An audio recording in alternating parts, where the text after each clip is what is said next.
پانچ لائن کے معزز دوستو السلام علیکم۔ ایرانی ایٹمی سائنسدان قتل، بڑی جنگ کی تیاری، ایران نے اسرائیل پر الزام لگا دیا۔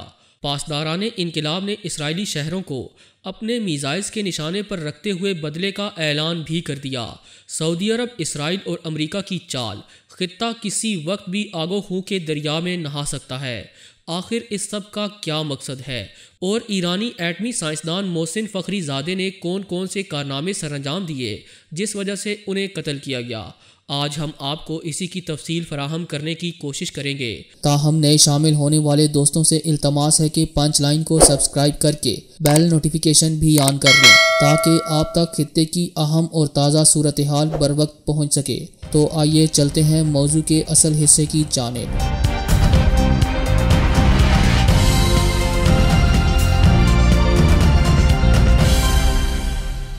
معزز ناظرین گرامی، ایک بار پھر سے ایران مغربی طاقتوں کے نشانے پر ہے۔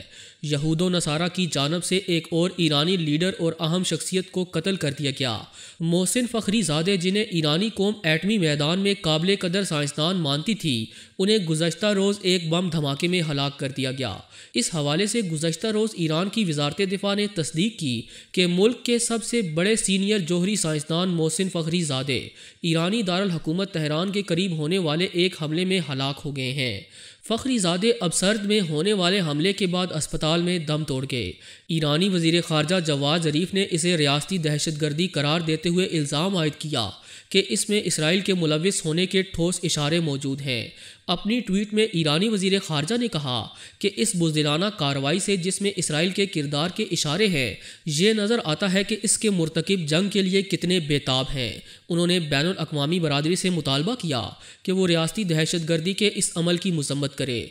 دوستو، اگر اس واقعے کی تفصیلات پر نظر ڈالی جائے تو ایران کی خبر رساں ایجنسی کے مطابق حملہ آوروں نے سب سے پہلے ایک چھوٹے بم سے فخری زادے کی کار کو نشانہ بنایا اور اس کے بعد ان کی کار پر فائرنگ شروع کر دی۔ ماضی میں مغربی انٹیلیجنس ایجنسیاں محسن فخری زادے کو ایران کے خفیہ جوہری پروگرامز کا ماسٹر مائنڈ کہتی رہی ہیں۔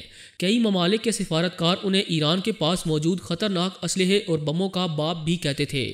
ان کی موت کی خبر ایک ایسے وقت پر آئی جب یہ تشویش ظاہر کی جا رہی ہے کہ ایران زیادہ مقدار میں یورینیم افزود کر رہا ہے۔ یورینیم کی افزودگی سول نیوکلیر پاور جنریشن اور ملٹری جوہری اسلحے کے لیے اہم جزو ہے۔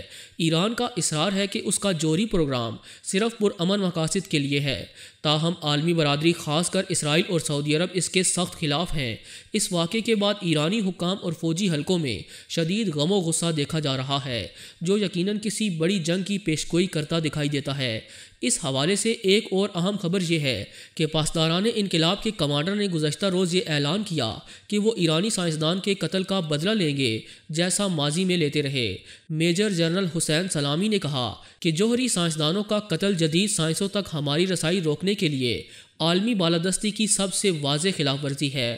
قتل کی اس اندوہناک خبر پر ابھی تک اسرائیل سے کوئی بیان نہیں آیا، جو اس بات کا ثبوت ہے کہ اسرائیل اس میں ملوث ہے، جبکہ ایرانی دفاعی ماہرین کا خیال ہے کہ اس قتل میں اسرائیل، امریکہ اور سعودی عرب تینوں ہی برابر کے شریک ہیں، جس کی بڑی وجہ حال ہی میں ہونے والی ایک خفیہ ملاقات ہے جس میں اسرائیلی وزیراعظم نیتن یاہو موساد چیف کے ساتھ اپنے پرائیویٹ جیٹ میں سعودی عرب گئے اور 5 گھنٹے کی اس نشست میں امریکی وزیر خارجہ مائک پومپیو بھی شامل تھے۔ دوستو، یہاں ایک اہم سوال یہ ہے کہ محسن فخری زادہ کون تھے؟ اس حوالے سے دستیاب معلومات کے مطابق محسن فخری زادے ایران کے نامور جوہری سائنسدان اور سپاہ پاسداران انقلاب اسلامی کے ایک سینئر افیسر تھے۔ مغربی سیکیورٹی ذرائع انہیں انتہائی با اثر اور ایران کے جوہری پروگرام کے اہم معاون سمجھتے تھے۔ 2018 کو اسرائیل کو حاصل ہونے والی ایک اہم دستاویز کے مطابق وہ جوہری اسلحہ بنانے کے پروگرام کے سربراہ بھی تھے۔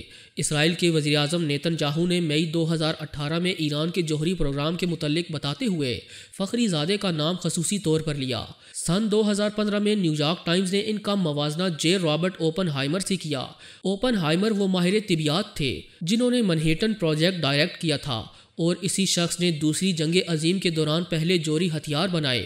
ایران کے حزب اختلاف کی گروہ NCRI کی 2011 میں شائع ہونے والی ایک رپورٹ کے مطابق فخری زادے 1958 میں ایران کے شہر قم میں پیدا ہوئے تھے۔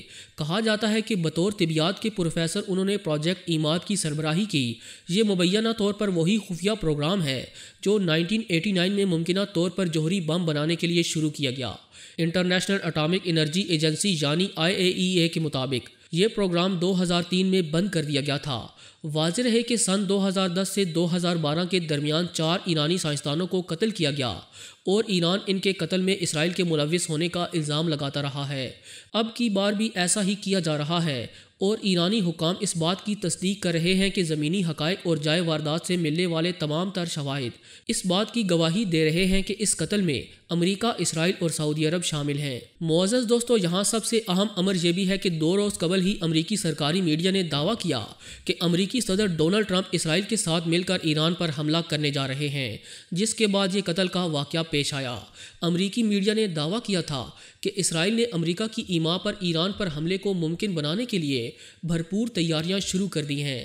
رپورٹ میں کہا گیا کہ اسرائیل کی جانب سے منصوبہ بنایا جا رہا ہے کہ امریکہ کے جلد ہی سبکدوش ہونے والے صدر یعنی ڈونلڈ ٹرمپ کی مدت کے آخری ایام میں ایران پر بھرپور حملہ کیا جائے گا۔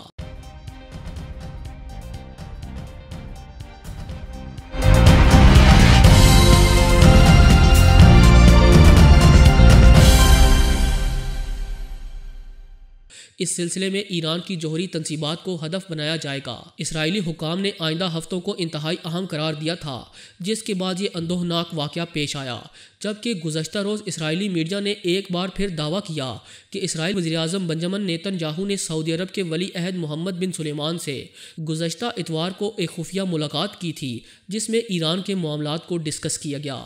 ان حالات سے اندازہ ہوتا ہے کہ آنے والے دنوں میں ایران سمیت دنیا کے دیگر ممالک بڑی مشکلات میں گھر سکتے ہیں، جبکہ اندر کی ایک اہم خبر کے مطابق سعودی ولی عہد، اسرائیلی وزیراعظم اور امریکی وزیر خارجہ کے مابین ہونے والی خفیہ ملاقات کا ایک مقصد سعودی عرب کو قائل کرنا تھا کہ وہ جلد از جلد آفیشلی طور پر اسرائیل کو ملک تسلیم کرنے کا اعلان کرے۔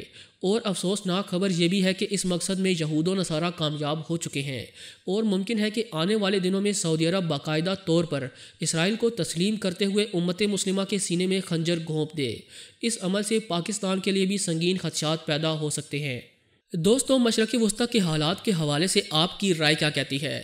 کمنٹ سیکشن میں ہمیں لازمی آگاہ کیجیے۔ پوری امید ہے کہ آج کی یہ ویڈیو آپ کو بے حد پسند آئی ہوگی۔ ویڈیو پسند آنے کی صورت میں اسے لائک کرتے ہوئے دیگر دوستوں سے شیئر کریں اور ہمارے چینل سبسکرائب کرنا ہرگز نہ بھولیں۔ آج ویڈیو میں بس اتنا ہی۔ اگلی ویڈیو تک کے لیے اللہ نگہبان۔